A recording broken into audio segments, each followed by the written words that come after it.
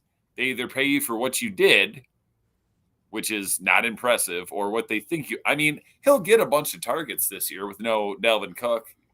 Well, so here's the thing with TJ Hawkinson, right? Like, he's a good tight end in the league. He's a good tight end. You can't deny that. He was not impressive over the top. He's not a fucking Kelsey. He's not a Kittle. He's not somebody who's going to blow your mind when you're watching him play football. But he's not even an Andrews or Gesicki. He's not Mark Andrews. They think he's Kittle because he went to Iowa. Right. So did we. He's got apparently. He's got the Iowa. He's got the fucking Iowa thing going for him. But I mean, he's a good tight end. He's a good tight end. He's going to drop some passes, but I don't get why you pay him that. I mean, at peak, he could maybe be like a top 5 in the league. Well, here's the thing: Minnesota fucking traded for him, right? So thank you, Minnesota.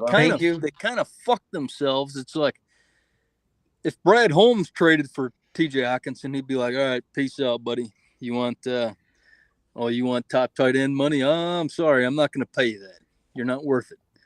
But I mean, it's Minnesota, so. And I'm going to call them what I've always called them. Minnesota just signed our scraps for a record TE deal. LOL. Is Bob Quinn there now? I was going to say that I think a big part of the reason he got traded was because as soon as Brad Holmes came in, he was just trying to remove the vestiges of Bob Quinn. Yeah. The only thing Bob Quinn drafted semi-right, and I'm going to say about 80% right, was O-lineman. Oh, yeah. He did good on his O-line. And that is exactly why Cleveland brought him in, because remember, their O-line was in the decline. Yeah. And they started drafting O-linemen after Bob Quinn was there, and they didn't suck as bad. Yeah. So what you end up getting is every time Bob Quinn speaks at the scouting table when they're getting ready for the war room, and they'll say, "Oh, a guard, a tackle, a center, another guard, another tackle, cornerback, shut the fuck up." That's what they do. And as far as the GM in Minnesota, you had Danielle Hunter on a nice contract that the other GM had set up because they front loaded his contract when they had a lot of cap space and he had a low cap number. You could have said, "Fine, sit out. I don't care. I'm not paying you." Yeah. And he had to come back by game 7 just to make the check for the rest of the season.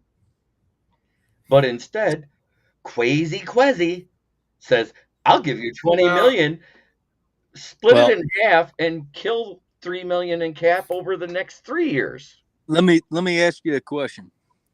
Let me ask you guys a question. If we would have drafted Hawkinson where we drafted Laporta, do you think he'd be asking for the same amount of money? No. Fuck no. Because he doesn't have the production. I was going to say it would depend on production. He doesn't have the production to warrant what he's asking for. But he was the fucking crazy tight end that's the next Kelsey, the next Kittle, the next fucking top tight end, Tony Gonzalez. And we drafted him at, what was it, 7? 10. Was it 7? 10. 8, 10. 10. A lot of the pundits applauded our pick. Right. Well, they were Mel Kiper wanted us to pick him. And right. I so did Todd that. McShay. So did what's his name? Seeing that shit, and it made me so angry. Right. So fucking angry to see a luxury pick. Yes. And we had no luxury. What's the highest, an all-time great tight end has ever been drafted? There may have been a couple in the first round. Kelsey was a 3rd rounder? Right. I think Kelsey's the best tight end. Him and Gronk. God. And I'm a huge Jason Witten fan. I love Tony Gonzalez, but I think Kelsey's might be the best tight end I've seen. Mm-hmm. He's pretty good. Fucking A's. Here's one for you too. You know, you think about all this. If T.J. Hawkinson was 1/5 of the blocker that he was supposed to be, Right. That was guess what? If He would have stayed here in Detroit. And they said, "Oh, look at I seen a Minnesota fan in NFC North the huddle try to say, "Oh, look at you Lions fans not having to use talent because during those last 9 games he was with Minnesota, he ranked 6th in run blocking." I said, "For who? Stevie Wonder?" He looked way bigger on the college tape. When he stood next to that offensive line, he looked tiny. He was not he no, Parsons was the year we took Okudah, right? That'd have been nice. Was Parsons the year we took Okudah? Yeah. Yeah. Or no, the year we took Sewell. Took Sewell. Yes. Yeah, and I'm not taking Parsons over Sewell. I'm taking anyone over Sewell. I'll tell you what. Donkey Kong says, "Here we go." You still owe me that $5. You still owe me that $5. Yep. I know I do. Take it off the streaming bill. All right, I'll send you 45 then. All right. Best tight end in my mind, Gronk slightly over Kelsey because he was basically a Pro Bowl tackle when it came to blocking.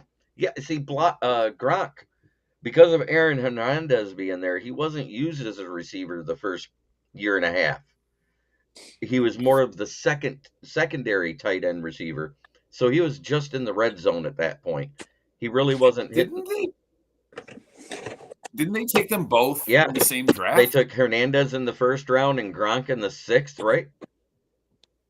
I don't know. I think maybe I can't remember. Or 3rd. I thought it was closer together than that. It wasn't as close as everybody thinks. Gronk was picked later, way later. At least 2 to 3 rounds later. Let me look. Hernandez went in the we dodged the bullet with that one. He just said if not Parsons, it was Devin Bush that was available when we took Hawk. Yes, it was Devin Bush. We took Hawk at 8 because at 10, Pittsburgh traded up to get Devin Bush, and in his 4th year is now sitting on the Seahawks roster because they cut him because he's nowhere near as good as everybody thought he was. He's just too small. He was too small for. Gronkowski was round 2, 42nd overall. Oh, so they picked him exactly the same pick in the 2nd round. Hernandez was 4th round. Oh, okay. So there was a 2-round difference. I had it the other way around. That was the same year, though? Yeah. What was that? 2000. Yep, 2010. Yeah. And Aaron Hernandez is the one that emerged as the big receiving threat. He was, every time he touched the ball, he was taking it 20, 40, 50 yards downfield. Well, I mean, let's be honest. The guy was a killer. Yep, literally. On and off the field. Yes. And Brian 3 Cushion says, "Hey, boys. 1+1. Bush was and is too small to be anything but a special teams guy. He's not an every downer. But at the same time, we use Malcolm Rodriguez, who played in the exact same amount of games. Had 7 more tackles than Devin Bush. No, they're both. Well, they're 5'11" is what I'm getting at. They're on the shorter side of linebackers, correct? Oh, I meant poundage-wise. No, poundage-wise, yeah. I mean, he's got him by 20 pounds. I think Devin Bush was, what, 215, 220? That's what I was going to guess. And then Malcolm Rodriguez is 230 plus because the guy looks big for 5'11". Devin Bush is listed at 234. Then he's actually heavier. He looks fat in his Pro Football Reference. James Bridges says, "Yeah, Malcolm is also crazy." He definitely wasn't fat when he got drafted. and he wasn't Rodriguez fat with the is Steelers. 225. Yeah, so he's 10 pounds lighter and hits harder. So they both put on some weight. And he hits harder. That's the thing you got to watch. Malcolm Rodriguez plays with reckless abandon. He's like a little Louis Delmas at the linebacker position. He also wasn't a first-round pick. I think there's something to be said about that. Malcolm Rodriguez plays like a fifth-round pick. And that's why he's going to be depth this year and on special teams. I think he'll see some playing time. He'll see some playing time. He's a rotational guy. And James Burgess, Malcolm does punch above his weight. Hell yeah, when he hip tossed Jason Kelsey, a 300-pound center, that was awesome. Yeah. He looked like he channeled his inner Macho Man Randy Savage. Be a man, Hogan. Snap it to a Slim Jim. So what's your guys' thoughts on tackles for Jack Campbell? What are you thinking? Well, I know he's not starting to start the season. It's going to be Derek Barnes and Anzalone, from what I understand and what I've read in the coach's notes. That's going to be who's starting. Derek Barnes, because when Rodrigo got hurt, I think it was week 14, when he hurt his arm and he missed a couple games. Derek Barnes took over the starting spot and refused to relinquish it. He played better every game. And in the last game, he did that goal line stand when Anzalone missed. He stood up Quadzilla. Oh, trust me, I remember that. And not a lot of people stand up Quadzilla. Yeah, it's not his physical attributes that fucking keep Derek Barnes from on the field. It's the 6 inches between the ears. 85 tackles for the captain. Yep. Yes, it was. That was what it was for Rodrigo. That's what keeps Derek Barnes from hitting the field, is his ability 78 for Devin diagnose plays, hit the correct hole, play in coverage. And we knew it was going to be 2 weeks that Malcolm was out because he didn't hit the IR. He just kept on going to the week-to-week thing. So with that arm injury he had, it was a minimum of 2 weeks because other guys had it, and they missed a couple weeks over the past couple seasons. So in that first game, Derek Barnes missed a tackle that Anzalone had to clean up. And I remember that because the running back was going out wide. I think it was against Minnesota. Mm-hmm. And they got their 5 yards to get their first down, but Anzalone cleaned it up behind them. And then on the very next play, he tackled Dalvin Cook for a loss. He said, screw that shit. I'm not missing this angle. Hey, Minnesota's not going to miss Dalvin Cook, right? Yeah, right. They ain't going to miss. Oh, they've got the highest paid tight end in NFL history. Exactly. He's with his blocking ability. How can the next running back behind Dalvin Cook go wrong? Think about running on the edge that TJ Hawkinson is blocking for. Come on. I choked on the sarcasm of that. Was it not the last play of the playoffs that they lost that game, Minnesota? They threw it to Hawkinson. It was like third and forever. Third and seven. Like that. They threw a 2-yard out route to Hawkinson. He turned around. There was a guy there, and he basically laid down. All I know is if that's not the play, I pray that that's the play, whatever it is. I hope that that's what it was. I mean, it matches up with white Dak Prescott as far now you have a grossly overpaid quarterback and a tight end. It's Kirk Prescott and Dak Cousins. Come on, let's say it right. Prediction: not only misses 2 games for sprained hair. Yeah. All right, Eric. Not only do they give Hawkinson all that money, now they're set to give Justin Jefferson a huge extension coming up. They might not keep him. They're fucked. They're fucked. If they keep Jefferson, they've got nothing on their offensive line or their defense. They're fucked. They're 1 year into a rebuild. They just don't want to admit it yet. And I said all along they'd have been better off as soon as it was rumored that Daniil Hunter wanted a trade and they were going to allow him to look for a trade. They'd have been better off to trade Hunter, go ahead and eat that little bit of that dead cap this year because it was a small salary, because they already had no cap. It didn't matter. They weren't going to be able to sign anybody anyways.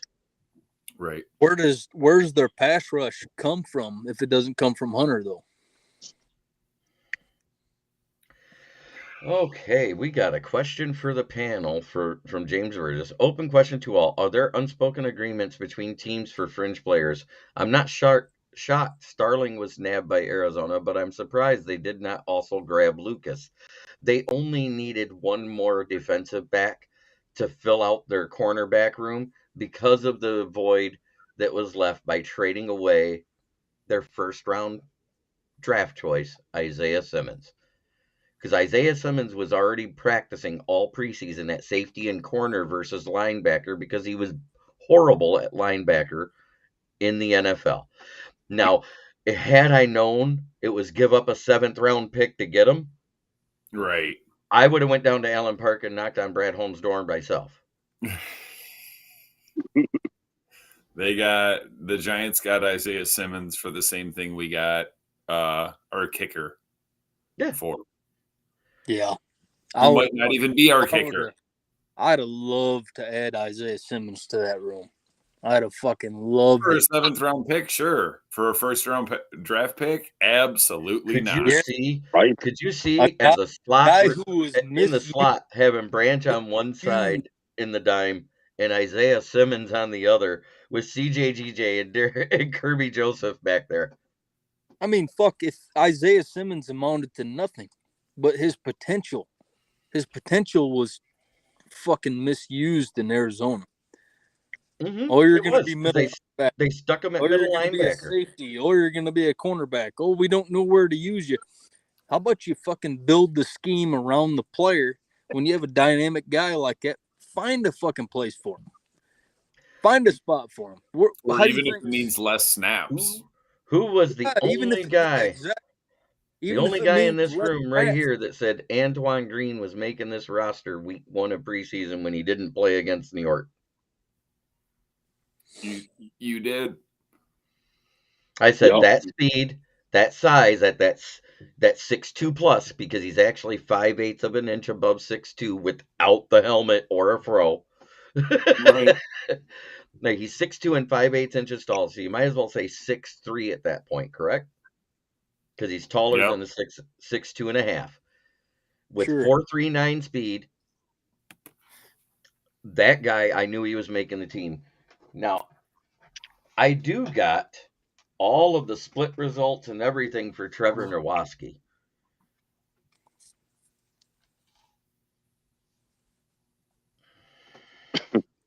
Grand Valley State guy. I like that guy. James Moore says, I'll bet a mortgage payment Lucas ends up on a special teams coach later in life, actually. Pro tip, my place is paid off. Fuck you to the interest bullshit. You know, Chase Lucas did have offers from other teams, but he chose to stay in Detroit. Yeah, exactly, Eric Dalton. But they were after we said Simmons. I thought of Kyle Van Noy and Jared Davis. Yep. The thing about that is that the teams that wanted Lucas were after Detroit in the waiver wire, is why he was able to do that. Nobody 17 and under wanted him. Well, because if they wanted him, he had to go. I mean, what it means is Chase Lucas was not going to be signed to anyone's active roster. He was going to be signed to practice squad. Yeah. And he chose basically to stay on Detroit's practice squad other than join someone else's practice squad, which makes sense. I mean, why would you fucking join someone else's practice squad when you're on a team where you know all the guys?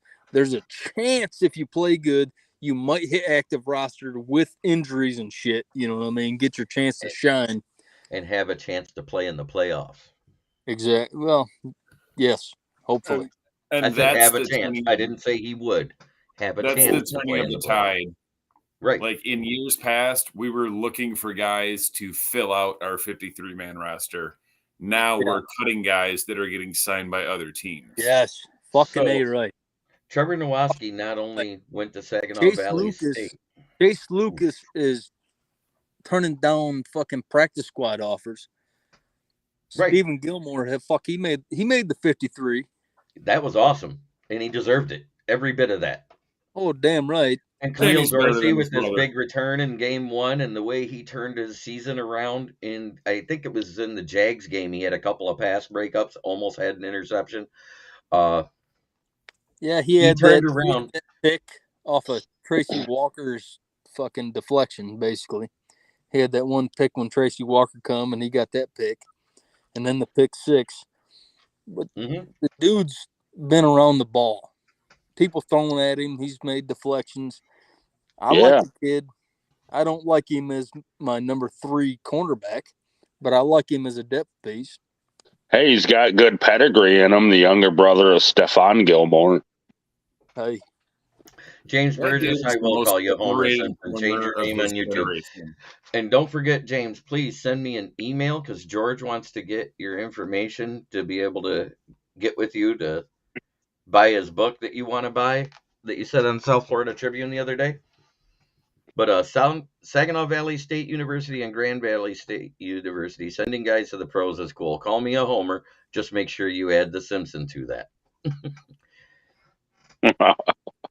But I wanted to talk about Trevor Nowaski because I actually got his pro day stuff, everything wrote down. And I also have everything else that I found out about his whole career starting back in high school.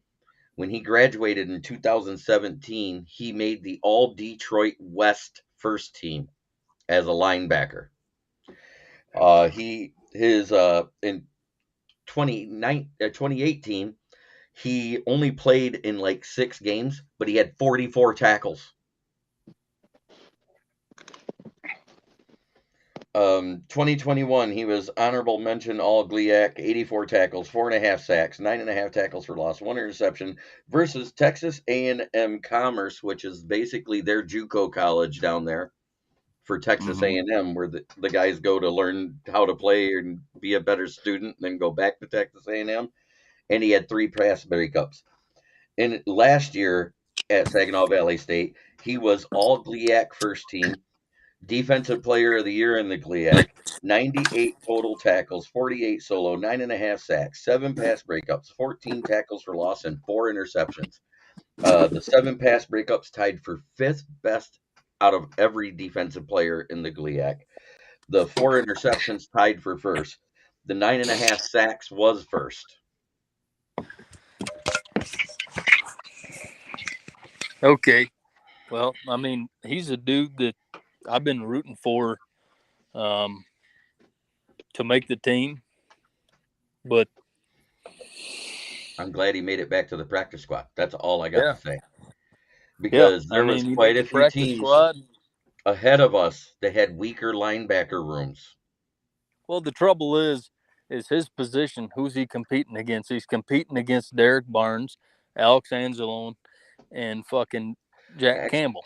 Actually, he's competing. He played more outside linebacker than inside. He's too big at the NFL level, man. I don't think he's going to be on the edge. He's only 6'2.5" and 237 pounds. But his 40 time is a 4.5 confirmed by NFL scouts. His wingspan is 77 inches. His broad jump is 10'2". His 20-yard shuttle time was 4.2 seconds. His 10-yard split was 1.59. The 20-yard split was 2.65, and the 40-yard of course, was the 4.5. Yeah. Well, if he would have, he'd have been on the roster if he'd have shown something. He did. Evidently, he didn't watch the whole third game. Well, the only reason he didn't make the roster as the 6th or 7th linebacker is because JRB and Pittman have been here right for a while. Because he was showing out on special teams in all 3 games, and then he finally got his chance to play defense. For a backup spot, you're going to go with guys who you know over an unproven, undrafted linebacker. Yeah, local guy, and you cut him, and then you bring him back. Right. Yeah, you bring him to the practice squad, and you know what? He might get a chance to get on the field. He might not. You, wait, teach him to cover. Did you not watch that third game versus the Panthers? Tremblay, who is actually fighting for starting spot because their starting tight end is basically booty cheeks, according to Will Vogel. He was in the end zone, and Trevor Nowaski, without looking back or committing a penalty, knocked the ball away from. All he did was see the guy get his hands up and go like this. He goes, "Nope," Yeah. without looking. And then I thought it was Gilmore, and when I watched the replay, because I had to watch the replay to see the whole game, because I walked out of the room when it happened, it was Nowaski that knocked the ball when the guy was changing hands before the second step, just before the goal line, that forced a fumble in the end zone to turn the ball over to Detroit. That was the game-sealing fumble. So to say he doesn't do coverage, you didn't watch the game. Well, I never said he didn't do coverage. No, it was a comment here. Only 44 slacker dudes whose bust ass matter. If we can teach them to cover, we get an asset. I just said he led the whole GLIAC conference, which consists of 25 schools in that Division 2. Yeah, they're Division 2, right? Yeah. Okay. He led all 25 guys in interceptions with a corner.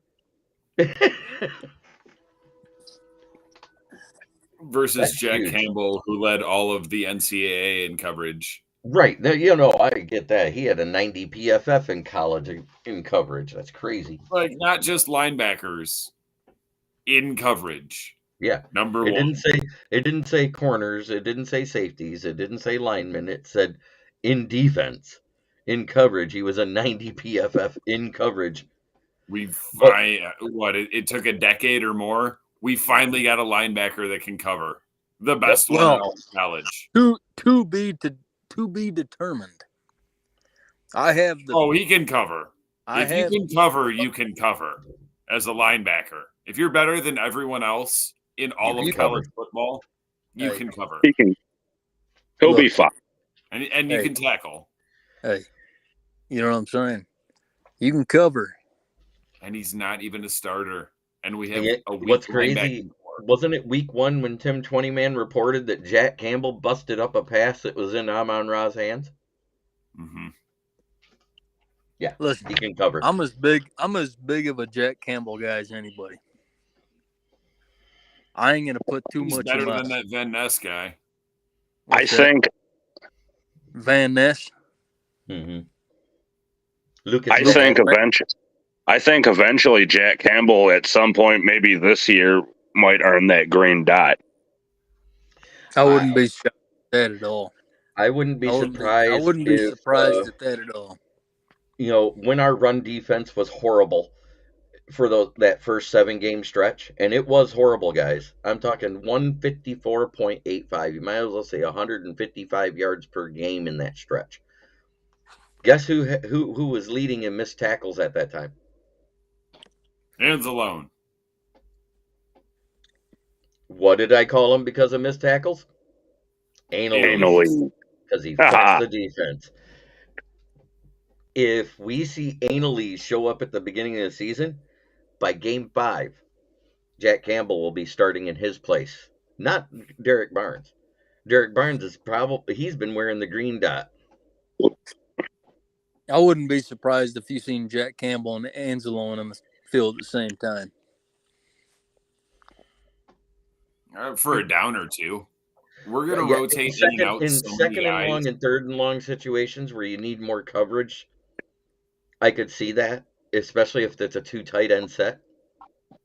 I wouldn't be surprised a lot of the time if you seen Jack Campbell and Anzalone at the same time.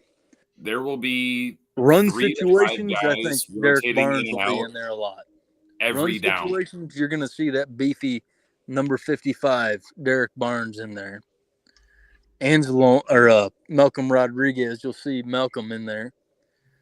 But I think you'll see a lot of sets with Anzalone and Jack Campbell. especially beginning of the year. Maybe as it teeters off towards the later end of the year, I think it might But teeter off a Eric, bit.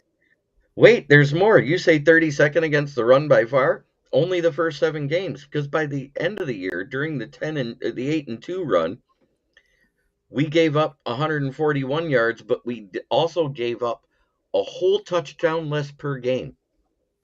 And if we wouldn't have had such abysmal equipment managers at the beginning of the Carolina game, What did we Saquon probably Barkley wouldn't do? have gave up those 3 touchdowns to begin the game. What did Saquon Barkley do? 25 yards, 26 25, yards on yeah. 13 carries. What did Who Delvin was Cook do that tearing- second who game? was 22 tearing yards. who was tearing up the league? Saquon Barkley, just tearing everybody up, destroying everybody. But off topic, James Burgess says, one of the best things I have to say about our camp is that Brian Branch is not making headlines outside of Detroit. I don't expect that to last. Well, it was noticed on NFL Network. So, yeah, he did get a little headlines, but it didn't make the 4-letter sport network, who now is switching to streaming services and dumping cable. I don't want nobody. Nobody. Yeah, I don't it want cut nobody. out last night, 5 minutes before that Florida game. Mm-hmm. There was a lot of people that was pissed about that. There was a lot of games that was supposed to air regionally through ESPN because they had their Right. national coverage, and then they had regional games in certain areas because they got In the US contracts. And they were like, this is some bullshit. I saw it all over the internet. Like as much as I hate the mouse, because Walt Disney had the evil gene, Walt Disney had it, Hitler had it. ESPN is basically like, we're giving you all of this for free. Give us more money. Right? No. You know who owns ESPN? The mouse. Yeah, the mouse. Yeah, the evil gene. Yep. He also owns ABC. James Burgess. Brian Branch just told Kirby Joseph's rookie season, hold my beer. Yes, he did. From the nickel corner slot, he's going to out Kirby. Who? Who's going to do that? Brian Branch. Oh. Yeah, he is our starting nickel. I'm pretty sure. Let's go over the depth chart. We know it's going to be Goff, then Bridgewater, because we don't really have a third unless you count David Blau. Nah. I forgot what I fucking can't believe he's back. Wow. No, what's funny he's not is that bad as a third you string. keep thanking Minnesota, but when we traded back with Arizona is when we got that later pick from somebody else. We traded that up from 48 to 45 to get Branch. Thank Green Bay. The Minnesota pick, we traded back twice to end up with Hendon Hooker. And the late round pick, we traded back twice and ended up with Antoine Green. Okay, so he's going through the depth chart. Move on to running back. You got David Montgomery, Jahmyr Gibbs. David Montgomery is going to be the RB1. I think Gibbs is going to be more of an offensive weapon. I think Gibbs is getting anywhere from 70 to 80% of the carries. And then it'll be split between Gibbs and Reynolds for the rest of the carries, depending on the situation, who's tired and whether Gibbs is at wide receiver or not, because he played a lot of this preseason at the wide receiver 1 and also at wide receiver 3. Yeah. Sam Laporta, when he lined up, it was a lot of times in a 2 tight end set where he lined up like a traditional tight end and then motioned out to the split end next to the slot receiver. So I think we're going to see a lot of that. So that's how that's going to be used. And I think basically our second back is our third back might come in a third and short situation if David Montgomery's tired. Yep. Injuries. And then injuries, we might see Bam Wright. Oh, God, I want him to pick up Dwayne McBride so bad. I want to see him on our roster. That's what I was hoping for before we signed Knight. I wanted McBride, just like you did. I just wanted to do that so I could look at Jamez and go, look, you guys couldn't develop a running back you drafted. Oh, I know. I watched a lot of his highlights coming out of college. Yeah, I ran all over everybody. You everybody. on to him like mid-season, Jeff? No, it was It was before the draft, but Yeah. Okay. when I got turned on to him, but he was just running all over fucking. He was a game changer, is what Everybody. he was. He was a game changer, but he And didn't do nothing flashy. I Just said if nobody we could tackle the guy. before the cuts even started, I said if we waive Starling Small Thomas, school. he's not making the practice squad. I said I remember that. if we'd have waived Will Harris, he'd have made the practice squad, but we didn't do that because it would have cost us $2.575 million more than his $1.5 million contract. We could have afforded the million. We should have waived Harris. If you wanted to Yes. get him back, we should have waived Harris and kept Starling Thomas, in my opinion. Because Well, I'm sorry, a 60 PFF and having the best PFF score in the cornerback room when you're the shiniest turd of all the turds, you did not deserve a spot on They this kept roster. Will Harris for his Starling Thomas. versatility. Like, Starling we have Thomas. 3 other guys that can do the same thing as Will Harris, but better. And better. I Will also Harris feel is the he's new more- team cockroach. Starling That's Thomas what he is. likes to hold on to people. I'm not going to defend Will Harris. I don't like the guy, but Starling The Thomas next just time I liked to see hold Will on. Harris turn his head will be the first time. He liked to grab onto people's jerseys. Starling Thomas did. Didn't we take Will Harris in like the 2nd or 3rd round too? Yeah. No. Thanks, Boston Boob Quinn. College.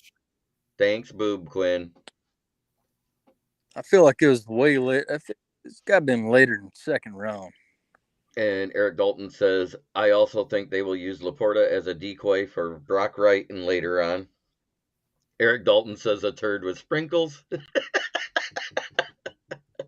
Turd with And James Burgess sprinkles. says, yeah, I didn't expect Starling to clear either. It's a damn shame that Coda did get injured. I think he had a chance to come back to the practice squad or get picked up by somebody. I think he'd have been a serviceable wide receiver in the league as a 3rd or 4th or 5th option. But he wasn't going to crack somebody's top 2. No, fuck no. He's a grinder. He's a grinder type of guy. James Burgess says, Will Harris buys pizza for the staff daily and may provide other services. I said he has a good brand of knee pads, and I think your reply was, and he doesn't bite either. Yeah. Dan Campbell loves him for a reason. Meanwhile, Oruwariye is stocking shelves at Dollar General. Yes, because he was cut out of one of the worst Oh, the Giants cut him. cornerback rooms. James Burgess says, Wasn't Chauncey Gardner-Johnson talking shit to him? yeah, he was talking smack and almost started a fight during the joint practices the first week. Yeah. Called him soft. Yeah, he was like, you can't cover shit. I think I seen something that's Which is true. no wonder the Man Lions coverage, he cannot cover shit. cut you. CJ GJ was talking shit to a Carolina guy, something about holding up week 5, because we play him again in week 5. So Hey, I'm glad we got that We're guy. gonna beat them by 30. I'm glad we added that dude to the roster. we got that game circled on the schedule. We're going to beat their ass. We needed a shit talker who could back it up. Yeah, but we're gonna do to Carolina what we did to Jacksonville last year. We're gonna jail sex them. It's gonna be like 31-10. Oruwariye was a zone only. He could not turn his back and run, one trick pony. Yeah, I've said that. I mean, you look, and then he was so distraught that Jeff Okudah beat him out in preseason when we played mostly man with the Aubrey Pleasant defensive passing scheme. And then when we went back to zone, he forgot how to play zone because he got worse. What I want to hear everybody, what's your thoughts of fucking, what do you think Josh Pascal's going to do? I want to see him in a lot of those 1st and 2nd down running situations because you can swap out him at tackle or D end. Wherever they line up the 2 tight ends, put him on that side, whether it's at tackle or D end. Because I think he's just one of those different makers. He can eat up blocks. He also can bull rush guys. You put him up against the tight end, he's bull rushing them. All right, Dom. Same. Him and Kaminsky are the same thing. Just one's white, one's black. Hey, we got the zebra ends. I don't know if I would. It's true. And our defense was hurting badly for those few games that Kaminsky was hurt. Oh, fuck yeah. Few? It was 5 straight games where all we could do is get pressures and no sacks. Aiden Hutchinson went from consistent pressure to no pressure at all. All pressures and no sacks. You mean Trey Flowers? Fuck. I wouldn't. Led the league in almost sacks for 10 years straight. I don't know if I would put Aiden Hutchinson. I wouldn't speak of Aiden Hutchinson and Trey Flowers in the same conversation. He was just talking in that 5-game stretch. Speaking of Trey Flowers, I heard he went back to the Patriots. They brought him in for a workout. Whether he actually signed it, I haven't heard. Yeah. Okay. They all do. But that being said, we got through the running backs. Now let's go to the wide receiver room. And I'm going to tell you why I'm not as worried about the wide receiver room as everybody else is. Number one, Amon-Ra St. Brown.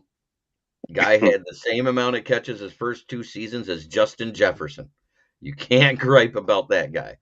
Number 2 is Khalif Raymond right now, because I think he has surpassed Reynolds in his skill and route running ability and also in clutch situation.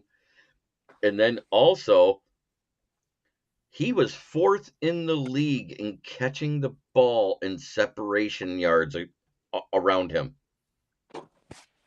That's huge, because me and Dom were dogging him real bad in 2021. He must have heard us. All of us. I mean, Dan called him Queef. Yep, yes, I did.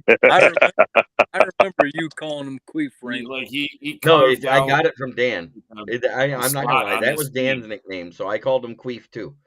Dan, you can own up on that, Dan?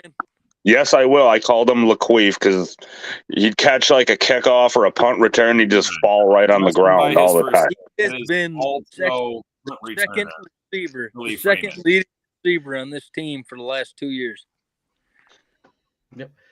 Well, no, his first year he was tied in a stat that nobody wanted to be tied stat-wise with, and it was with Kadarrell Hodge, and it was most drop passes for the season for the Lions. It was him and Kadarrell Hodge. And also, the thing that Dom and I hated the most about him, he was fine kick returning. He would get us 15 to 25 yards. It was when he would get down on his knees to catch a punt without calling for a fair catch. And there was like 2 times he got a fumble force doing it. Then the next year, all-pro punt returner. All-pro punt returner, absolutely. Not Pro Bowl, all-pro. Didn't he used to fall down a lot too when he'd catch some passes too? Yeah, it seemed like every time he caught the pass, he was falling down. He wasn't able to utilize his speed until Tom Kennedy hit him in that Week 18 pass. Yeah. He's what, like 5'8", 5'9"? 5'7". Yeah. 5'7" and a $180. Tiny little man. If I was to catch the ball, I'm not trying to get hit by a guy that runs fucking 4 speed and 5'10", 180 pounds. We're talking he was wide open. He already burned the safeties, and he'd lay down when he caught the ball and get touched from behind. Like I said, I think he was second in receiving yards last year on our team. Yes, he was. And I think he was second in receiving yards the year before. I'm also not much worried about our wide receiver groups. I think we're going to be a little bit more heavy run this year. I think Monty's going to eat behind this O-line. And also, you're going to have another receiver in our wide receiver 3 here. You got Josh Reynolds, who's speedy, runs decent routes, has okay hands. WR3. And the other one is Marvin Jones Jr., who has become more of a contested catch guy and a red zone threat than he was the first time he was here. And he was decent, but he what was he? Only wide receiver for Detroit, not named Calvin Johnson, for 3 years in a row to have 1,000 yards and 7 touchdowns. Oh, Marvin Jones Jr. Marvin 8. Do you guys think Monty can get over 1,000 yards rushing behind our O-line this year? Oh yeah. Yes. Oh, I've yeah. said it. I do. put my prediction out there today. Somebody Yep. asked what they thought my prediction was for David Montgomery. I said 1,100 yards, 5.2 yards per carry, because he got 4.3 with negative 0.7 yards before contact behind the worst O-line at rushing the ball in the league. And probably 50 receptions and 400 yards and a total of 14 touchdowns. Yes, sir. I was just about to ask that too. He can catch it out the backfield too. So Before we drafted Gibbs, I had Monty for like 1,700 total. Right. Now I'm saying 1,500. Yeah, Okay. and that's exactly the number I came up with when I did that. 50 receptions, 400 yards, 1,100 on the They ground. should be able to go Bush and Bell like 500 rushing and receiving each, except it'll be like It'll be more like what we said with Monty getting a little over 1,100 1,000 and 400. I think Gibbs, even though he's going to have a better yards per carry because of his speed and elusiveness, he's going to have less touches and less yards. I think he's going to average probably closer to almost 6 yards per carry when all's said and done. Oh yeah, Alvin Kamara. But Or he's only going to get if he was healthy. he's only going to get between 400 and 600 yards. All Because purpose, all no, together. I'm talking about rushing, but Rushing? receiving wise, he's going to get 8 to 10 passes, maybe 12 tops a game. You know, whether it's out of the backfield or lined up at receiver, and he's going to average over 10 yards per catch. Yeah. And get He probably might get like 75 800 receptions receiving. and 750 yards. That's what I'm thinking. I think Yeah. Jahmyr Gibbs is going to be what DeAndre Swift was supposed to be. 800 to 1,000 all-purpose yards. Yeah. I think that that's my fucking top end of the spectrum, which I have high hopes for Jahmyr Gibbs and what he can do for this offense. I mean, it reminds me of fucking Javid Best, except for more skills. He has way more skill set, and he's bigger. Dave Montgomery.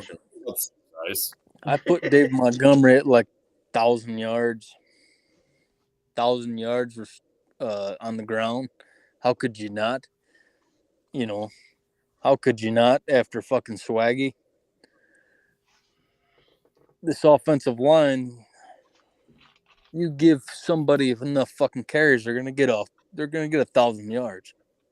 We might finally see that first snap of the projected O-line from 2 years ago. We will. They're all healthy. Yeah. They're all projected to start for the first time in 34 straight games. Or 35 now. 35. Who's projected to start at right guard? Big V. Big V is. Oh, don't even suggest such things there, James Burgess. At Donkey Kong, the league is setting up Goff to be Jim Kelly Jr. How dare you? The Don't difference curse is us if we like make that. it to 4 straight Super Bowls, we'll win one. God, we ain't even talking about Super Bowl. We're talking about a division title. We're talking about or just a playoff win. But I think we have to win the division. Playoff. Here's he goes, I'm being facetious. Okay. Here is the ultimate scenario. He just brutalized the spelling of facetious. Yes, he did. He added it facetious. Sounds like some Greek warrior. Facetious is the only word in the English language with all the vowels appearing in order. Yep. A-E-I-O-U. And Y, if you say facetiously. Right. I'll say Gibbs 500 rushing, 600 receiving, 7 touchdowns. I think he's getting 10, but that's another story. I think he's getting 4 on the ground and 6 receiving. Yeah, that's the new goal line threat, just the dump off to Gibbs. So here's the big question. J-Mo, touchdowns, over under 8. I think that's dead where he'll end up. It's 10 games. Because he's only going to play 11 games. I think he's going to end up with 8. Yeah, I'd say even on that one. 7, 8, maybe a little under 7, 8, somewhere around there. 5. You say 5? Speaking of JMO, who do we cut when he comes back, or do we have to? I forget, but We really don't have to, because more than likely we're going to have somebody We're gonna on the have to back go end of the somewhere. defense that's going to go to the practice squad. all right. Yep. Somebody's going to go down that either, and I don't mean by injury, I mean they're going to go down and get moved down because of poor play. Because think about it, we got what, 9 defensive ends, and 4 of them play D tackle also. We've got 5 D tackles on the active roster. There's only so many snaps you can switch those around in a game. Yeah. Julian Okora, he got moved to IR, right? Yeah, he's on the IR for a minimum of 4 weeks right now. He was put on the short list just to get him out of the roster. Yeah. I think he'll end up trade bait, and I think somehow, some way, he will get a bag of chips for him. Julian to the IR, wasn't that to make room for Reynolds to come back, I thought? Or You know, I'm going to say this because I said it on 97 Won the Ticket to Pat Caputo before he trashed me. And I said there was a first-round pick that struggled his first preseason with catching a cold. Pat And he had Caputo's still on 97-1? Yes, he is. And this guy struggled to catch a cold the whole preseason, all mini camp. The fans and the beat writers were calling him a bust because he was a first-round pick. He turned around and set the rookie receiving record that year. You guys remember who I'm talking about? Herman Moore? No. This is No recent. idea. Marcus Colston? Jamar Chase. Oh, you're talking about preseason drops. Yeah, preseason. I'm talking about I wasn't paying any attention. Yeah. Preseason, that whole preseason, he can't catch a cold. He's running horrible routes. He can't do this. He can't do that. Here's the thing, Jameson. I don't care how good Jamar Chase is. Jamar Chase and 2-3 other guys that linked back up with their college quarterbacks allowed us to get Penei Sewell. Yes. Yeah. Penei Sewell is better at his position than Jamar Chase. Yeah. They're probably both. I'd say equal. Well, here's the thing, Dom. It's way harder to be a top flight tackle. Right. It's way harder. Wide receivers come from all over the place. Because receivers, they come and go. There's a top receiver come and go all the fucking time. It's hard to be a top flight receiver for an entire career. Jerry Rice, right. Megatron, fucking you name them. You know what I mean? There's 2 or 3 starting wide receivers. There is 1 starting right tackle. Right. Yeah. People got to realize you can't call JMO a bust because we haven't really seen what he can do in actual games yet. And this year is essentially his rookie year because he barely played last year. You can't call him a bust. It's not fair to call the guy a bust. Right. It is fair. It is fair to say what the fuck is going on with you. Right. Yeah. It is fair to be like, bro, you got drafted in the NFL. What's going on with you? I get it. The gambling suspension, the ultimate decoy. The gambling suspension is bullshit, in my opinion. The gambling suspension is bullshit, in my opinion. All the NFL, the questioning already that's going on inside of the Lions coaching staff, Dan Campbell calling him out for a few things, that has to call into question his commitment to being an NFL player. If Dan Campbell's calling him out for stuff. Yeah, he was calling him out for the concentration drops and everything else, just like I was talking about the beat writers and the coaching staff of the Bengals. The guy's going to be a bust by any means. I'm not saying he's going to be a bust. I'm saying, obviously Dan Campbell's saying, look, dude, you got to get fucking focused. You've got all the talent in the world, but you got to focus your shit. Here's the thing, though. He also turned around in that same presser and said, what I will tell you is we're going to give him a lot of reps in these games, and that was just before he got hurt. but he is one of the first ones on the field and one of the last ones off. He is doing that work this offseason. So, it was a catch-22. He just wanted him to start catching the ball, concentrating on the field is what he was talking about. Because in that first game, he was booty cheeks. Yeah. He's trying to fire him up. He's doing his job as a coach. I mean, J-Mo will be fine, I think. Well, or he'll be a bust, 'cause- God forbid. yeah, but you know what? If he is a bust, he's a bust. It happens. Yeah. Right. People when make he got mistakes. hurt, everyone's like, "Oh, you guys are screwed." I'm like, "Well, we're had not one catch screwed. and one run last year, No. and we were still a top 5 Fuck offense." no. That was there's the no other thing. We wouldn't be screwed by a fucking poor wide receiver pick. That would not. We don't that would need not him. Screw us. We just need him to be good because he was a first-round pick. Right. Damn right. We Right. have the offensive line. We have the fucking running game. Right. This isn't a pass-focused offense, anyways. Trade if I don't want to trade him. I'm not giving up on You him just yet. traded him to Chicago. I'm not giving up on him yet. Yeah, I'll take fucking trade Chicago for a fucking first round pick. No, fuck no, don't trade him to Chicago. No, I got it. But trade his ass to the AFC somewhere.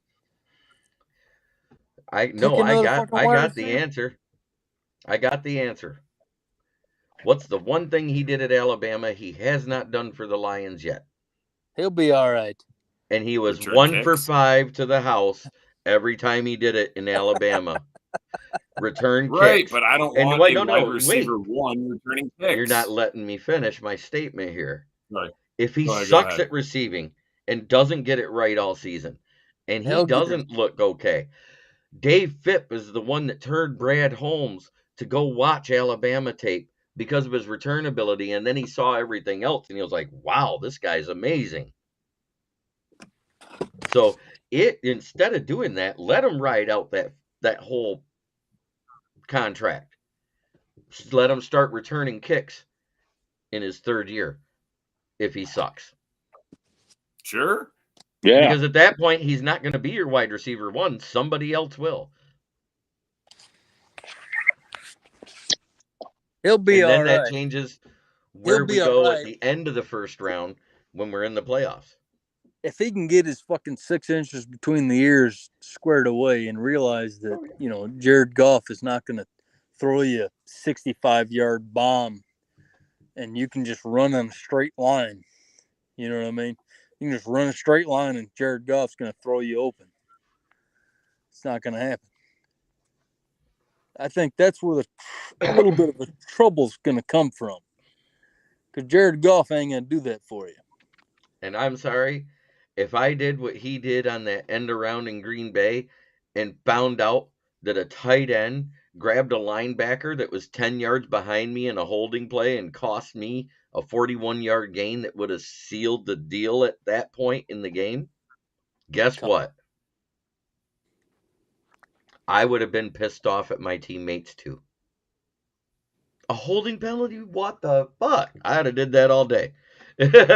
Oh, sure. Desmond Howard. So what Eric is saying is that J-Mo will be the Super Bowl MVP next year based on kick returns. Right. I'd be okay with that. Yeah. He can pull the Desmond Howard. His speed, it shows. And you look at some of those plays where he had his top speeds, guess what? It was kick returns.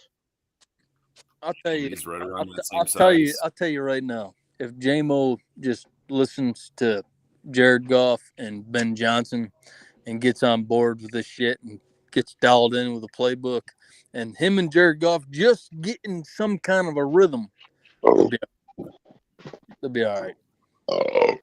All right, now let's talk about I don't give a fuck about props, none of that shit. He is too electric. He'll make plays. Let's talk about the cream of the offense. The starting 5. Taylor Decker, Jonah Jackson, Frank the Tank Ragnow, Big V, and Penei should be all pro Sewell. Yeah. Then you got Graham Glasgow, Colby Sorsdahl, and Matt Nelson to round out the. How the hell did Jermaine Ifedi do so bad that we cut him? over Matt Nelson. Right. Matt Nelson and is also another camp cockroach or team cockroach. You just can't get rid of the guy, along with Will Harris. Well, you know who was the longest camp What does that tell cockroach, you, and Big he Ben? stayed here What forever, does that and he's still on the coaching staff. Don the Mule Muleback was the original Yeah. camp cockroach. No, hell no. Oh, that Don, dude was an Don all-pro long Muleback. snapper. I Don know, Muleback I is one of know, the best long snappers in the league. I know, but he was with us forever. There's a fucking reason. If you have one job and you're that good at it, like, you can stay. There's a reason this coaching staff, if you believe in this coaching staff, likes Will Harris. We don't see it from the playing perspective. Yeah, I think he's just got like Brandon Inge level dirt, like he used to have on Jim Leland. Yeah, He exactly. knows something about someone named Ford. That shit, that Brandon Inge, that got me right there. Yeah, I knew you'd It's like that one. true. Brandon Inge, because Brandon Inge, nobody could touch Brandon Inge. Defensive He hit- interior. What he hit? He hit 20 plus home runs one time in his fucking career, and then they never got rid of him. Okay. Defensive interior. Let's start at the top. Lee McNeil, then it's Bugs. Levi Onwuzurike has moved up to be the backup spot. He's third. Then it's Benito Jones and Broderick Martin, because I don't know what it is past third. That's just who's there. It's a pentagon, and it spins. Right. And then you got the creme of that defensive line. The DNs. Hutchinson. Well, Harris. wait. Before you say that, if you're talking about DT, you also got to put Pascal and Kaminsky But they're in there. listed as DNs they on the got- roster. they That's can why rotate. here they come. Rotate inside, outside. You got Hutch, Harris, Pascal, Houston, Kaminsky, Aquara brothers. Wow. Talk about depth. Well, That's a good problem to have. Okay. Which one of these guys do we want to be the run stuffer? Is it Romeo? Is it Kaminsky? Is it Pascal? Who's Kaminsky and Pascal. who wants to rush the passer? Hutchinson, Houston, Harris, because Harris can rush the passer. We saw yeah, that. but you're not putting Houston out there. Houston's situational. Right. He's a situational That's pass fine. rusher. I said pass That's rush. fine. As a sixth rounder, That's fine. fifth rounder, sixth rounder. That's And exactly it's great. fine. The thing with Houston is he still over pursues in the run play. We saw it all preseason when he was out there on the field. But when he got to Big hit, coverage, when he had a chance to hit the quarterback, nobody stops that bend in the NFL. You put his ass in there on 3rd and long, and good luck to your fucking tackle. Jameis Houston is going to have his opportunities in the run defense because they're trying to see what he can do, and they're going to put him out there to be more than a pass rusher. I've seen it all preseason and in camp. So Yeah, that's what they did. That's exactly what they did. And the And thing he's- that I love that I saw in camp To this work year, on for sure. the thing I love that I saw in camp this year was Bugs helping, who has a way better bend, helping the big guy that's because he's almost as big as him, Broderick Martin, learn how to bend and do hand pop on the sleds. That I was love great that, to too. see. Man, if Broderick Martin can figure some shit out, boy, He's gonna be a beast. he's going to be good. he'd be a monster. If he can figure out just how to get low, for Well, fuck's sakes. that's all he worked with them with. Good. Every time they were done with all their drills and their joint practices and stuff like that, it was Broderick Martin and Bugs over at the sleds, and he was showing them when you get low, you come up and you hit it like this. Yeah. And when Broderick Martin did it, that sled, the first time I saw him hit it, that thing popped up 4 foot above his head. And I was like, God damn, that'd hit a basketball rim. Speaking of Broderick Martin, I think you're gonna see him be able to get to the quarterback more than anyone expects. Is Jeremy? He does have experience at rushing the passer. Mm-hmm. Yeah. Levi O being healthy and doing what he did this preseason in the snaps he was in, I was actually quite impressed with how he played, even though it was up against 2s and 3s. To see him do it, stay healthy the entire time, and not limp Yes. off the field holding his back was the biggest thing I saw. I was gonna say if he plays one snap in the regular season, he proved me wrong. Right. Yeah, you And said he like wasn't making this roster. You said it 3 or 4 times this offseason on the show when you were on. Because I thought he was going to retire. Right. You know what? I'm not going to lie. Roll away in a wheelchair. I said the same thing Dom did. I didn't think he was going to make it, but you know what? I was happy to see what he did in camp and in these preseason games. And all the preseason games, he made some sort of plays. He had a couple tackles for losses. I think he had a sack or two. I'm Yeah. just happy to see him healthy and doing some things for us. You know, I'm really rooting for this guy. I mean, There was he's a not a T1000 chance. on the inside. There was not a chance in hell I thought that Levi was going to be on doing anything in the NFL. Right. After I remember fucking surgery, after a fucking fusion surgery, fuck no. I tell you what, I got to give it up to that dude. He's tougher than fucking nails. Hey, the thing that I remember about Levi, his rookie season, when he re-injured his back from the college injury in the preseason, he didn't come back till week 10 versus Pittsburgh. And the first thing he did was take on a double team that allowed Aleem McNeil to get his first sack. Mm-hmm. And I was like, see, this is why we drafted him. A D end taking on a double team. Because remember, we were 3-4 under that year. We hadn't switched yet. He played a lot of Right. DN in college, too. Yeah, he played both. He's one of those tweeners. He's at that 280, 290 weight where he can play inside or out. He's strong enough. He's that athletic freak if you actually look at him. If he can stay healthy, he's going to be good for us. I know that. 'Cause I remember watching him play at Washington. When healthy, he's very good. Oh, no. Are you talking about Jameer I- Jefferson like there, you, Eric man. Dalton? Because I don't remember a His Jefferson retiring. When I seen his tape, Dan, he looked nasty. I was excited when we drafted him. He looked nasty. Yes, he did. I was Jameer damn. I was pissed off when he got injured. did Jameer Found Jefferson out it was severe. Did Jameer Jefferson retire?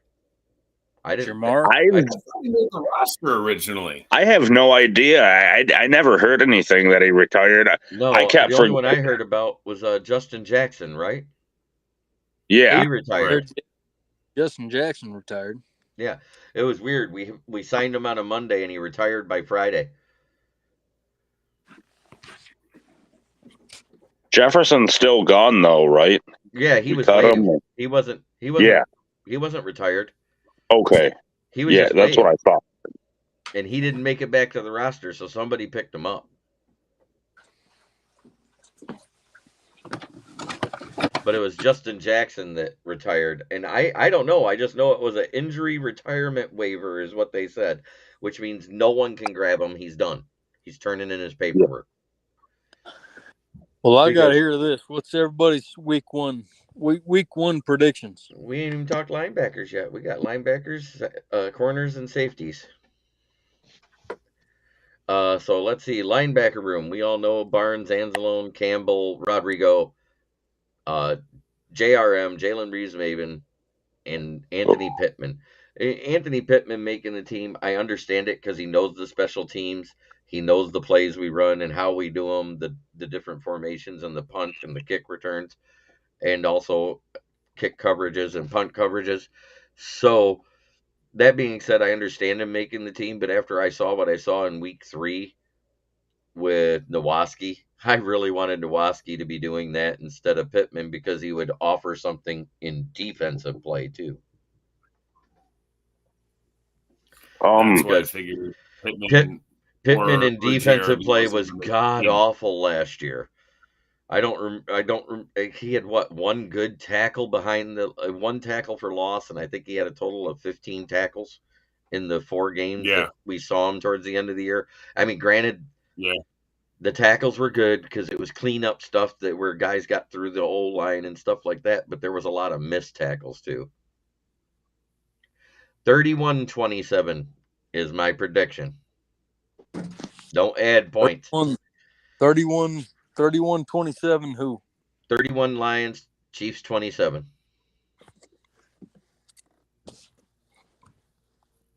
That's the thing. Like, the betting odds only have us at like 20, 28, 29% chance to win. Here's the thing. Jared Goff has already beaten Mahomes. Pat Mahomes in a shootout. And if it's low scoring, we're definitely winning. I said 31-27 for a reason. I think you hit the nail on the head with the low scoring. Or if we can keep Pat Mahomes off the field, that's what we're we gotta winning. do. Last time we played them, we held them to 0 touchdown passes, and with better talent, I don't see why we can't do it again. Last time we played them, what was that, Matt Patricia? 2019, when we started out 2-0-1 when we faced them. That was Matt Patricia. Yep. Would have won that game if Galladay would have wrapped that guy up in the end zone. So it's not really fair. It's not really fair to say last time we played them. So now when we're playing them, I mean, I'm just saying with better talent. I mean, we got better talent now. You know what I mean? So defensively and coaching wise, yeah, we do. It's a whole different dynamic to the whole situation. Also,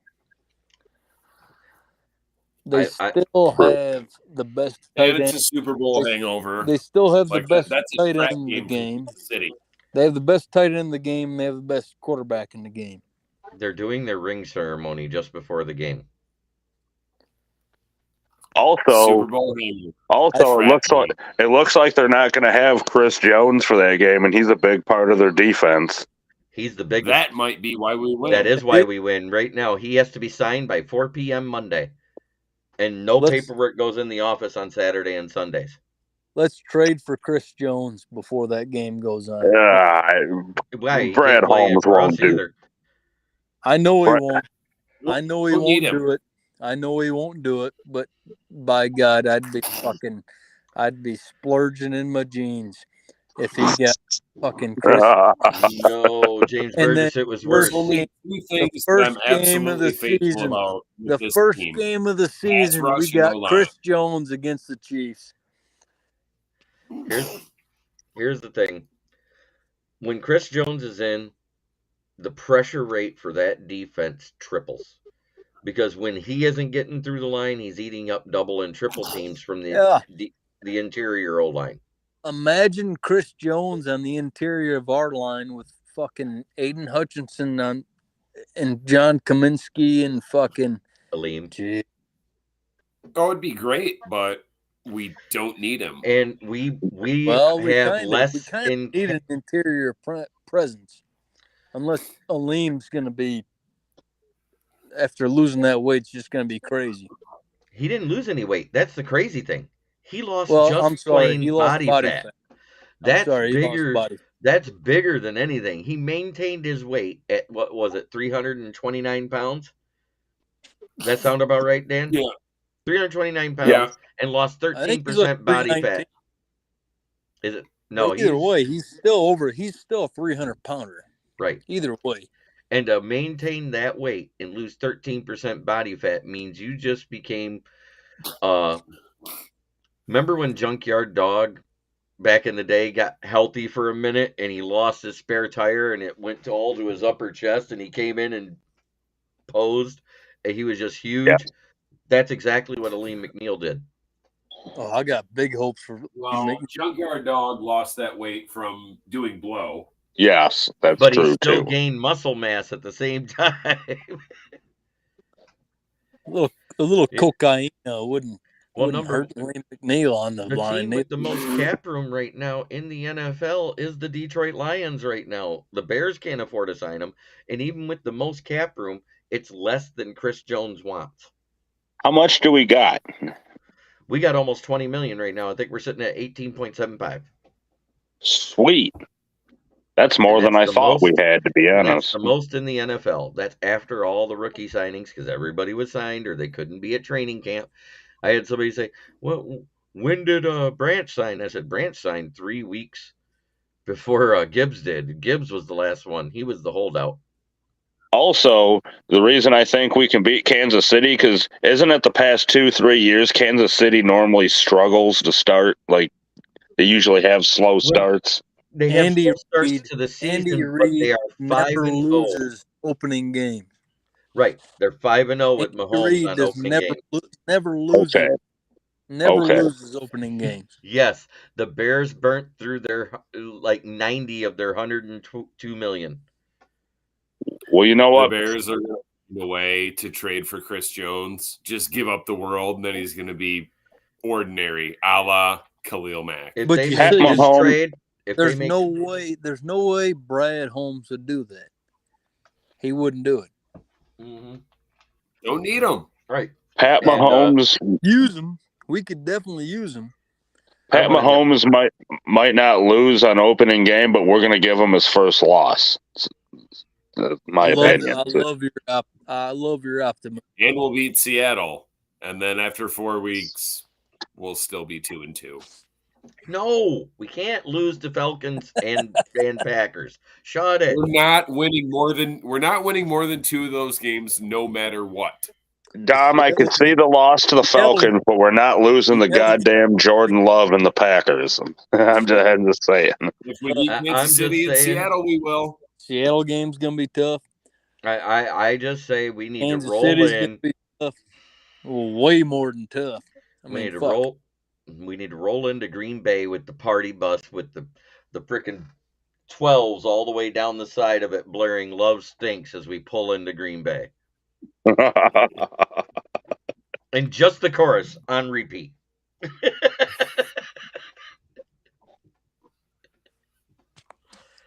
Fucking Green Bay. They still got that defense. That's the thing. Yeah, Man, they still got that defense. And what did it rank last year? The Lions ended up 28th in scoring defense. The Green Bay Packers ended up 27th. I don't care what it ranked. They still got a defense. The score is all that matters. The scoring is what matters. You're absolutely right. I get that. And prior still got to the defense. 8-2 run, do you know what our scoring defense was? It was horrible. 32. It was Besides- horrible. 32nd, and it was giving up more points. They were on record. They were on a record pace to on a break historic Matt pace. Patrasha's record for most points scored against.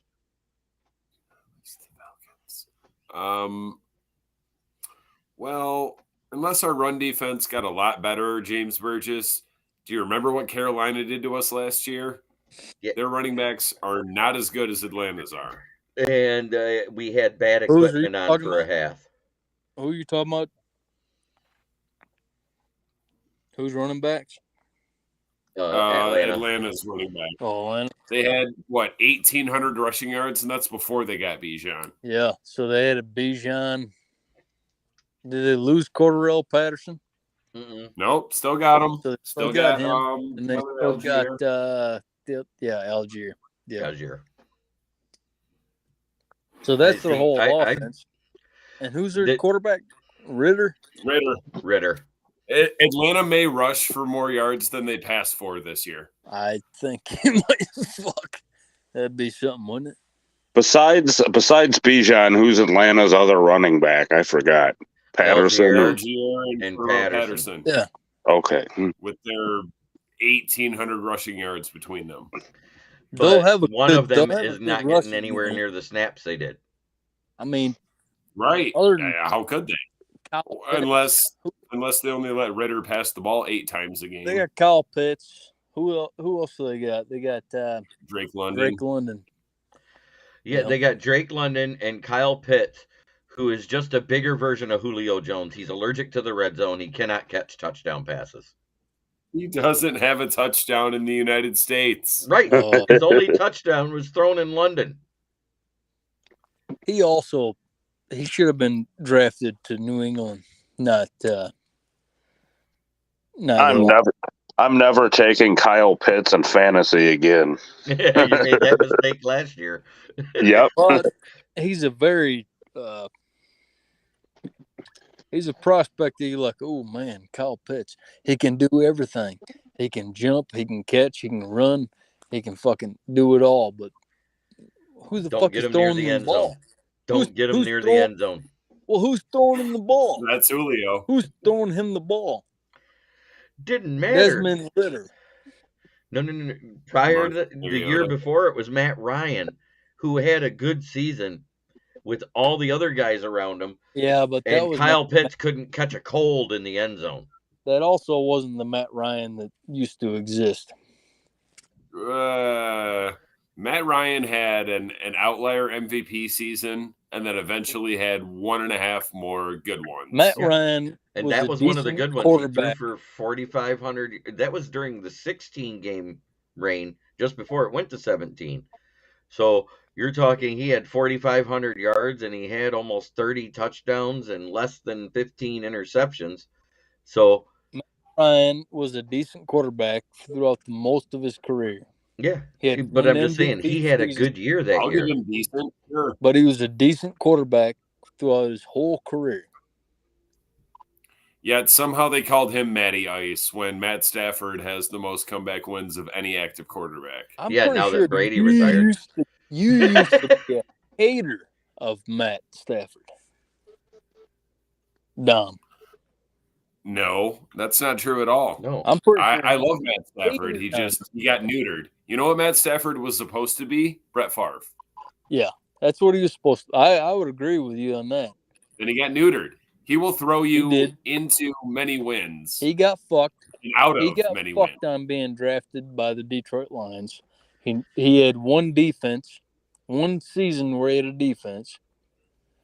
Yeah, and he led his team to 3 points in the second half of a playoff game. that's mostly due to the poor coaching and play calling of one Mr. Jim Caldwell. James Caldwell. Mr. Deer in the Headlights Caldwell. Yeah, it was on him. That Let's get some decorum. fucking Cowboys game. He doesn't even have a middle name. He's just James Caldwell. Yeah, you're just. I'd have rather hired Patricia.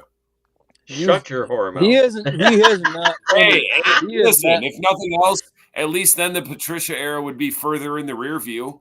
Well, We would have hired him a year earlier, except Speaking- Martha was like, "No, we love Jim Caldwell. I'm not a racist." we wouldn't have hired anybody. We was fucked the whole deal. Speaking, Martha would have hired her fucking son-in-law. She didn't know fucking dick. Jim Caldwell You was didn't actually a Willie Clay Ford hiring before he No. passed. Oh God, David Lopan.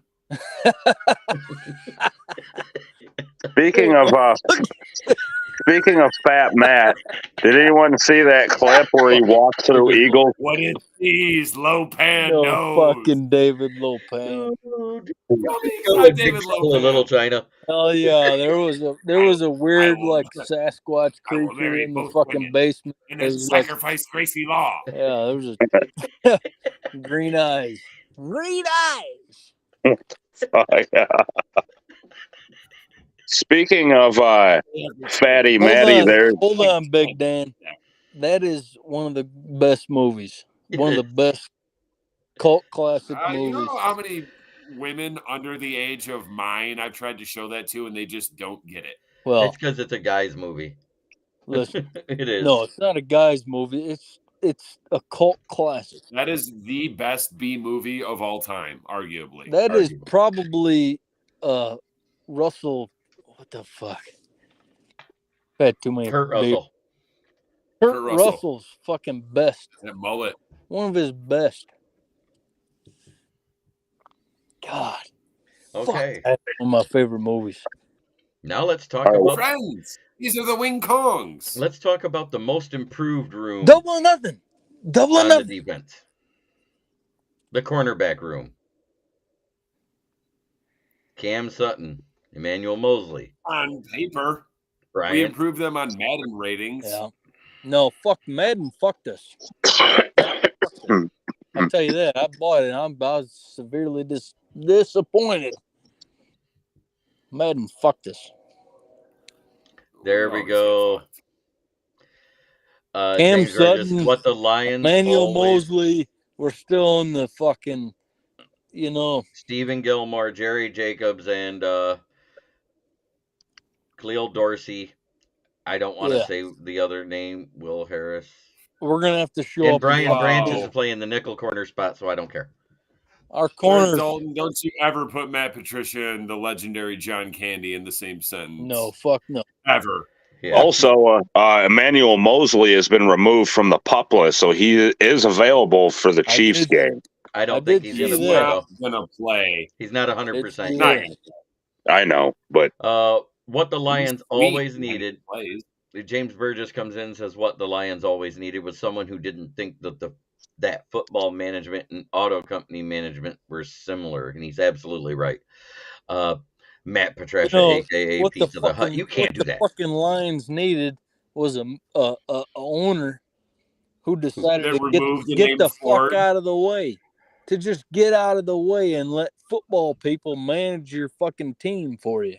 That was the best thing that we started with, bringing in two former GMs, and they weren't Lions GMs, thank God. Chris Spielman and Barry Sanders to do the search for what we have in the front office and coaching staff right now. Get the fuck out of the way. And Sheila being like, I don't want to be known as a Ford. Right. I am Sheila Ham. Right. Boy, the very ain't that second some That season. was the turning point. Ain't that some shit? Ain't that some shit that you don't want to be known as a Ford? Somebody who fucking owns a fucking motor company. I think she got tired of That's so every time bad she of a walked out of fucking- Ford Field. Your brother's a whore. Ain't that some shit though? Ain't that some shit? You don't want to be known as a Ford. Somebody who fucking like I don't know, was a part of Mr. building Bergen. America, a part of fucking moving America into the whole world in the next generation. Right. And Eric But Dalton we- goes, Which one? But we can't build The a old football Dodger, team. the 8-foot tall guy that I ran over with my truck. Yeah, we It- can't build a football team, but we can build a fucking nation. and It was a Eric Dalton plaything, and we got a great deal. and Eric What did old man pay for the football team? Like 500,000 back in the day. 500,000, maybe $1 million, which was a Mhm. lot back then. But for a football team, I got a question for you guys. Did you guys see the video of Matt Patricia walking through Eagles practice and he tried to slap hands with Darius Slay, and Darius Slay said, "Get that shit the hell out of here." He slapped his hand away. I'd like to see it. It's like, "Get out of here." And then Matt Patricia just walked away like that's why the Eagles maybe don't win the Super Bowl. That's exactly why they don't. Because by midway through the season, all the players are going to want to quit on the defense. Just like they did for Fat Matt. What's Patricia's job? He's like a senior He is defensive the assistant. assistant defensive coordinator. how does that POS keep getting jobs? Well, the only thing that's great about this, Is to fucking That degree from MIT. no, the only thing that's great about Fat why. Matt being on the Eagles is he's finally off of the Detroit Lions payroll, thank God. Yeah. That's why the Patriots let him walk. That's why they only gave him those 1 year little $600,000 contracts, because he was still getting $6 million a year from Boob Quinn's stupid contract. His job with the Patriots was to get Belichick his coffee when he went back there. That's all he did, really. That's fucking ridiculous, dude. I haven't seen him in Eagles gear, but the last time I saw him in Patriots gear, he was literally pushing a mop bucket. Okay. Eric Dalton says Dom DeLuise was Pizza the Hut. John Candy wasn't Pizza the Hut. He was Barf. But still, in the same class as Dom DeLuise? Now, if you said Dom Frank DeLuise. DeLuise, I get it. Dom DeLuise and fucking Matty the Hut. James Burgess. Sheila, as a competitive athlete, understood that she didn't know what she didn't know, got the insight, and don't forget Dom Capers was in too. Now look, just 2 years later. Dom Capers was the assistant defensive coordinator under Aaron Glenn the first year of the defense. And that defense wasn't that good. When they put that staff together, they literally had veterans in the assistant positions in case the young guys didn't work out. Right. That was the best coaching staff I've ever seen. Do you know when in I my knew we life. were drafting an athletic quarterback? What team? move happened last season? Oh, Dom. And I said it then, Big Dan. Oh, There was a move mid-season. An assistant quarterback coach was hired. the Ohio State dude, Barrett. Yep, JT Yeah. Barrett. As soon as we hired JT Barrett, I said, oops, we're drafting an athletic quarterback finally. Yeah. You got Mark Brunell to work with the quarterback skills, and you got JT Barrett to help with the athletic skills. It's gonna go hand in hand. I want to know what best fucking coaching staff Dom was talking about. Yeah, he'll be back shortly. But James Burgess says Patricia the mustache chewer will not ever head coach again, and his days are numbered at the other stuff too. Oh, fuck. Patricia doesn't walk, he waddles. Dom helped with the staff search, though. No, Dom was hired after Dan Campbell. Mm-hmm. Now, Yeah, because it was coaching, Capers what coaching as the assistant Defensive coordinator was after we had Dan Right. Campbell and the coordinators were announced. Right. And Aaron Glenn, and they hired Deuce as the running backs coach, and Randall Ella's the wide receivers coach. And then they hired Dom Capers because he was one of the last ones to be hired. And that's when we said, oh, they are doing it right.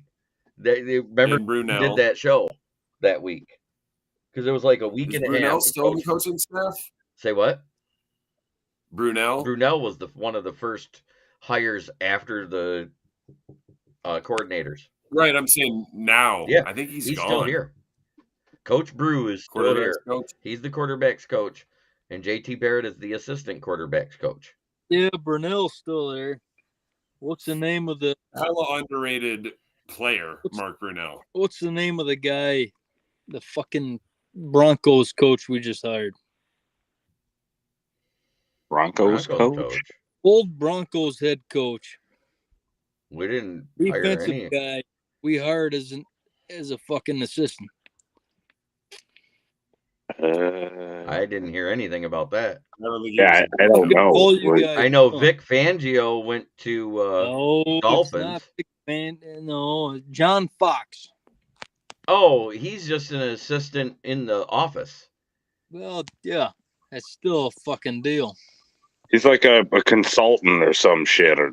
Yeah, it's still a deal. He works with the scouting department, I think. Barrett, Brunell, Tanner, what was he? Steve Hyden. John Fox is a dude who was on a Super Bowl winning team. You know what I mean? It was a former. That's why I'm worried about the corners. Cornerbacks coach Dre Bly. Those who can't play coach well. Yeah. It's not that he couldn't play. He was the best corner on our roster that year. What's that dickhead in Dallas? Trayvon Diggs. He's Trayvon Diggs 1.0. He's also Marcus Peters 1.0. Yeah. Dom Capers was hired at the end of March, just before the draft. And we hired Campbell in January. Or was it? No, at the beginning of March, wasn't it? End of February, beginning of March, because of the interview process?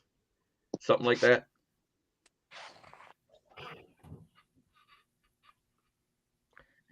They don't even have the balls. Oh, it says assistant. Corey Smith, wasn't he a Lion? Oh, he's an assistant as well. Almost everybody in the assistant coaching room is NFL experience. We have 3 strength and conditioning coaches. We have a head strength and conditioning, an assistant strength and conditioning, and a strength and conditioning assistant. Right. What's the difference between the last two? The one is the towel boy. I don't know. The last one, they don't even have a picture of him. Hey, kudos to those guys, because guess what? How many injuries did we actually suffer this preseason? Not a lot. But the injuries we did sustain, You they keep diagnosed your quick dirty enough mouth to get shut. him off the roster. You keep your Right. dirty whore mouth shut. I don't want to hear no words like that. Yeah, Dre did have one great year with us, but in that year he was one of the better corners in the league, and then he kind of aged real quick. He had that Trayvon Diggs year. And what did Trayvon Diggs do last year? He looked like a better corner because he stopped going for the gambling shots so much.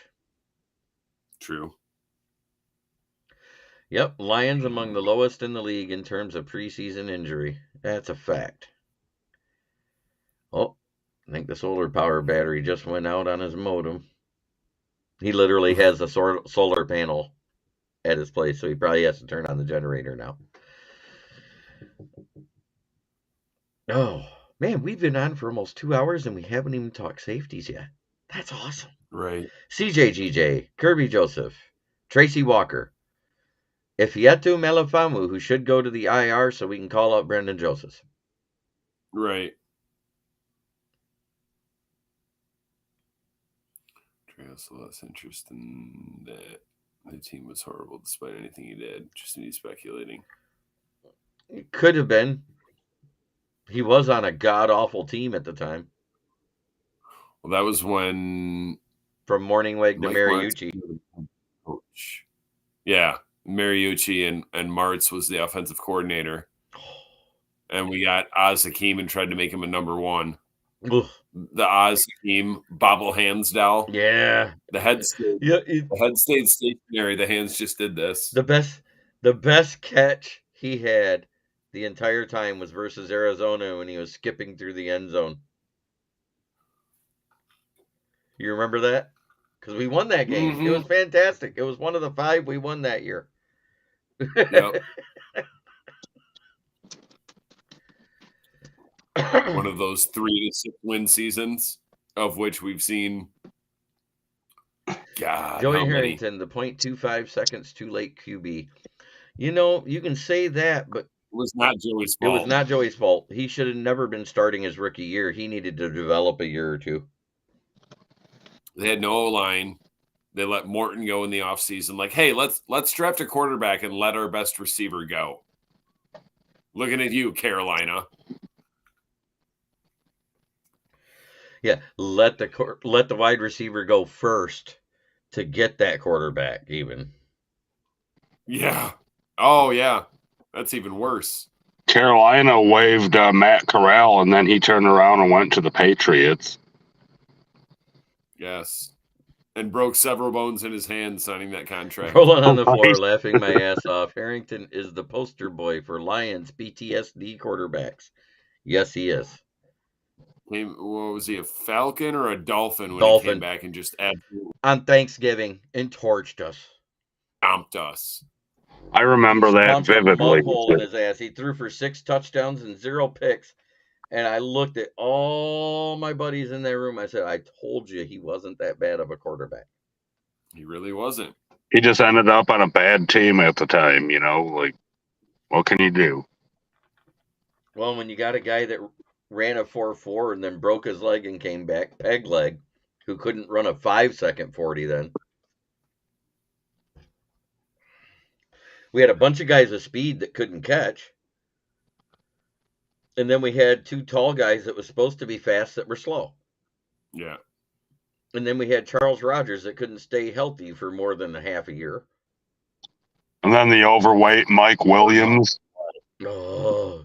Collarbone, like, second game of his rookie season and, like, preseason or first game Welcome of back. his second year.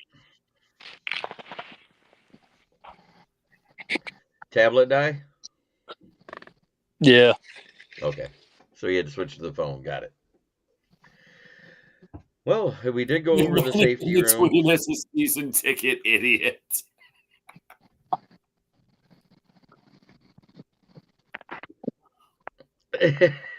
All the money wasted by Lions season. The program was too fast for Joey's processing speed. Nothing to do to hate him about, but his reaction was 0.2 too slow.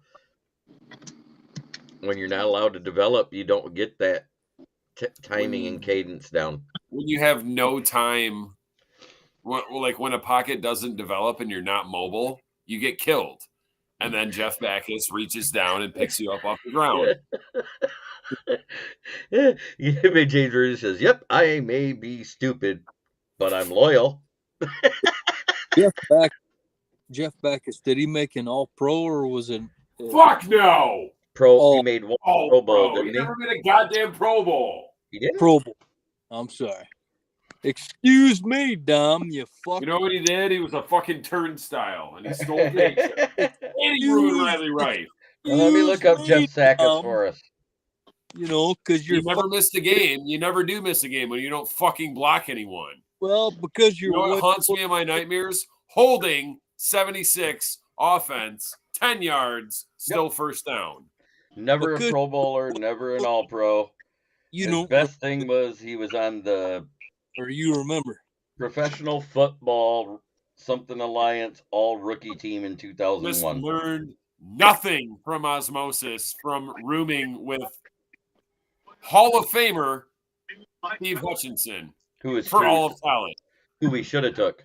We got the Down syndrome brother. What? Jeff Backus. You don't ever let me see him in public. I'm hitting that dude in the fucking skull with a bat and taking his wallet.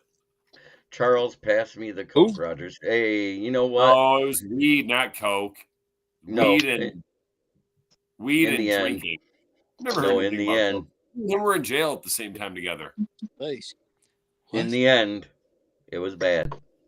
Oh yeah. Yeah, that's why. Charles Rogers is why I was so worried about Hutch. Charles Rogers remind you of yourself or what? And at James, when they gave season ticket holders a player autograph paper grocery bag. Oh, that's awesome. But I did go over the safety room, and it was pretty easy. Oh, Rogers was pills too. Yeah. Pretty much everything. Rest wherever you're at in peace. I worked with the dude who went to school, Charles Rogers. Same fucking high school football team. Flint or Saginaw? Saginaw. He used to work up towards Bay City, but the guy went to Saginaw High. He went to Saginaw High. He was recruited for defensive line. That dude was, he was like 6 foot, 365 pounds. He was a hell of a dude. He's a big old fucking boy.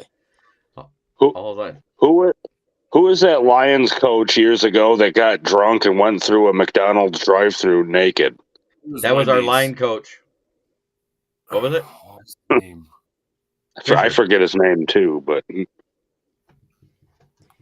Charles Rogers. Yeah, he went to Saginaw High. Yep. How many words do I have to type in? Lions coach naked. Will that get it? Maybe. No Cullen. Yeah, go ahead and type that in, Dom. Be the fucking sacrificial lamb. Hopefully you don't get any obscene pictures when you look that up. Defensive line coach. Hey, I called it. He was a line coach. Dom's gonna fucking put in the images. He's gonna put in there in the images so he can see it. Listen. Well, it's simple. It's called a blackout. Cullen explained to the Times Union. When you have a blackout, bang, you realize being educated about alcohol abuse that you drink too much. I'm sure there's a lot of incidents out there where people don't remember a thing they did the night when they were drinking. That's basically what happened. Oh, James Burgess. Hey, I got a pen. He's not lying. I've been blackout drunk. I've never driven through a Wendy's drive-through naked. Yeah, that's great. Hey, James Burgess says, "Hey, I got a pat on the ass from a drunk Wayne Fonts. It was a bit off-putting in retrospect." You would never remember. Hey, I long for the days of Cocaine Wayne. You would never remember if you drove through a Wendy's fucking drive-through naked. blackout drunk. Hey, Because you were blackout drunk. hey, James, damn, that seals it. I'm going to Arby's naked. None of you can stop me. That's okay. When you do it, don't forget to yell into the speaker, I got the meats. It's a potato cake. Best fast food potato product on the market. Potato cakes. Yeah. Oh, Rogers wasn't biased against drugs. He snorted them equally. Wow. Jesus Speak Christ. then. Damn. Oh, I think we're doing all right with our head coach now. yeah, I think we're great with her. +2 for that. Also curly fries. About the meats. Oh, man. Well, it has been a great night. We've been on for almost 2 hours tonight, just talking football. 4 talking heads before week 1 of the regular season. Let's narrow it down. No window. What's your record, Dom, for this season? 10-7. Big Dan? I'm also at 10-7. Jeff? 11-5. 11-6. Not enough. No, 11-5. We're gonna race the game. We're gonna raise a game. Oh, so the game against the Falcons don't count. You gotta play the 11-6. game? Got it. No, I'm at 11-2. Oh shit. James Burgess is at 11-6. Where you at, Eric?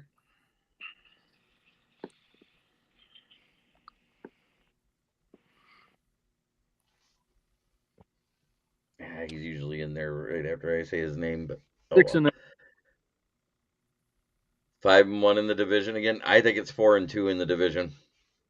I think we're gonna split with 2 teams. The team Minnesota and the West team we're gonna Chicago. sweep. The team we're gonna sweep is Minnesota because their defense got that bad. It's got that bad. It's already bad. Yeah, it got worse. Didn't I'm get saying any less bad. you can't get better when you lose that much talent and don't add We- enough around it. well, we should sweep Chicago also. Wayne Fonts, the winningest coach in Lions history. If that doesn't make you want to vomit, I don't know what will. He's also the losingest coach. Also, the losing list finished with a 1 game under 500 record, Yep. but god damn it, he was here for 10 years. Right. 8. Is he That's what I want with Campbell. our longest tenured coach, Fonz? Yeah. Yeah, since the 50s, yes. Nobody else has made it past 3 years usually. Schwartz got his whole full 4-year contract, but that was about it. He should have been Yep. resigned for 2 more, and then Patricia. Well, one of these days. I never wanted Patricia. I was all about Steve Wilkes at the time, but then what he did in Arizona kind of erased that. But Arizona is a garbage franchise. True. Yeah, there we go. James Burgess. Minnesota D sucks more than ever. Harrison Smith is not immortal, and they have nothing back there close to him. Those are all facts. He'll probably be good another year. Harrison Smith's a beast. Yeah, and he plays 14 to 15 games a year. He only misses 2 to 3. He's not going to be what he has been. Eric. Eric Dalton drinking Bud Light would make me vomit too. That being said, you got a parting shot for us, Dom? Nope. I got nothing. Jeff? School Lions. Big Dan? Go Lions, and we're beating the Chiefs, damn it. Mine is the Get same the one signal. I say every show. But we'll go ahead, Jeff. No, I said, will it into existence? We are 31-27. Lions win on a last-minute touchdown pass to James Mitchell.